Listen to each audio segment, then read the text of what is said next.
حضرت محمد صلی اللہ علیہ وسلم نے اپنے آخری حج کے خطبے کے بعد ارشاد فرمایا، میں تم سے پہلے حوض کوثر پر جا رہا ہوں۔ اس کی وسعت اتنی ہے جتنی اعلیٰ سے جفا تک۔ مجھ کو تمام دنیا کے خزانوں کی کنجی دی گئی ہے۔ مجھ کو اس کا خوف نہیں کہ میرے بعد تم شرک میں مبتلا ہوگے، البتہ اس سے ڈرتا ہوں کہ دنیا میں نہ مبتلا ہو جاؤ، اور اس کے لیے آپس میں ایک دوسرے کو قتل نہ کرو اور اس طرح ہلاک نہ ہو جاؤ جس طرح تم سے پہلے کی قومیں ہلاک ہوئیں۔ سیدنا زید بن حارثہ رضی اللہ عنہ کو رومیوں نے شہید کر دیا تھا۔ حضرت محمد صلی اللہ علیہ وسلم نے آغاز عدالت سے ایک دن پہلے اس کے بیٹے اسامہ بن رضی اللہ عنہ کو حکم دیا کہ وہ فوج لے کر جلد اس طرف جائے، اپنے والد کے خون کا انتقام لے۔ آپ صلی اللہ علیہ وسلم مسلمانوں کے گوڑ و غریبہ جنت البقیع تشریف لے گئے۔ وہاں سے واپس آئے تو طبیعت ناساز ہو گئی۔ بیماری کی حالت میں بھی آپ صلی اللہ علیہ وسلم عدل باری باری سے ازواج مطہرات کے گھروں میں بسر فرماتے تھے۔ جب مرض زیادہ بڑھا تو ان سے اجازت لے کر سیدہ عائشہ رضی اللہ عنہ کے ہاں مستقل قیام فرمایا۔ جب تک چلنے کی طاقت رہی نماز مسجد میں ادا فرماتے رہے۔ آخری نماز مغرب کی پڑھائی۔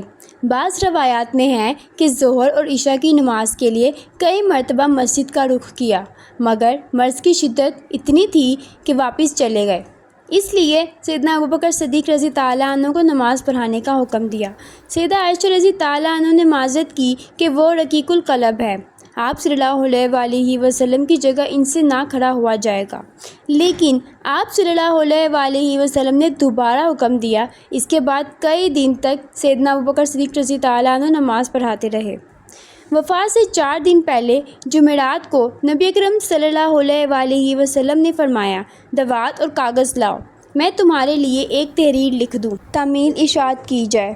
بعض حضرات سیدنا عمر رضی اللہ عنہ کی تائید میں تھے۔ اس اختلاف پر جب شور و گل بڑھا تو لوگوں نے کہا، آپ صلی اللہ علیہ وسلم مرض کی شدت میں باتیں کر رہے ہیں، آپ صلی اللہ علیہ وسلم سے پھر پوچھ لو۔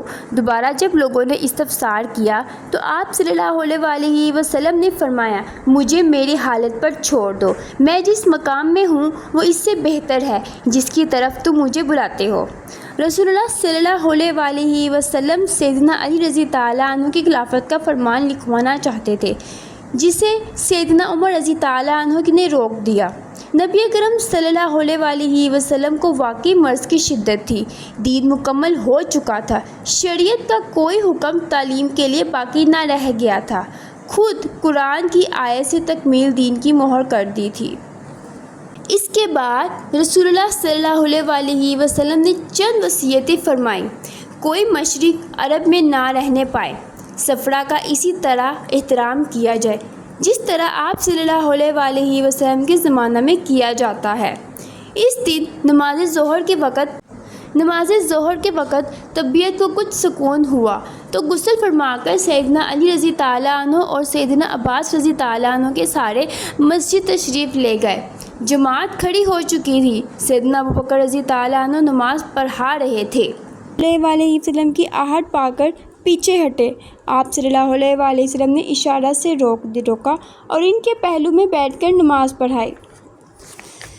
جس طرح اسلام اپنی تعلیمات کی جامعیت کے لحاظ سے دوسرے مذاہب میں ممتاز ہے، اسی طرح نبی اکرم صلی اللہ علیہ وسلم کو ان تعلیمات کے نمونہ عمل کے لحاظ سے دوسرے انبیاء ورسل میں امتیاز حاصل ہے۔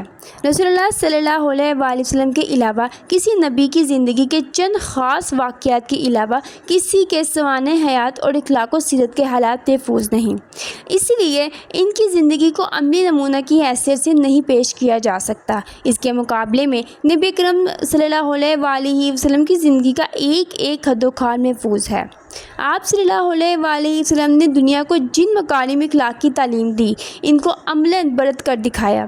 خود قرآن نے آپ صلی اللہ علیہ وسلم کے اخلاق کا یہ جامع مرتبہ پیش کیا، تم اخلاق کے بڑے درجے پر ہو۔ آپ صلی اللہ علیہ وسلم کی ذات گرامی اسلام سے پہلے عرب کی خصوصاً اور سارے عالم کی عموماً جو اخلاق اور مذہبی حالت تھی، تھوڑی ہی مدت میں وہی عرب دنیا کے معلم اخلاق بن گئے اور پھر ان کے اثر سے یہ روشنی سارے عالم میں پھیلی۔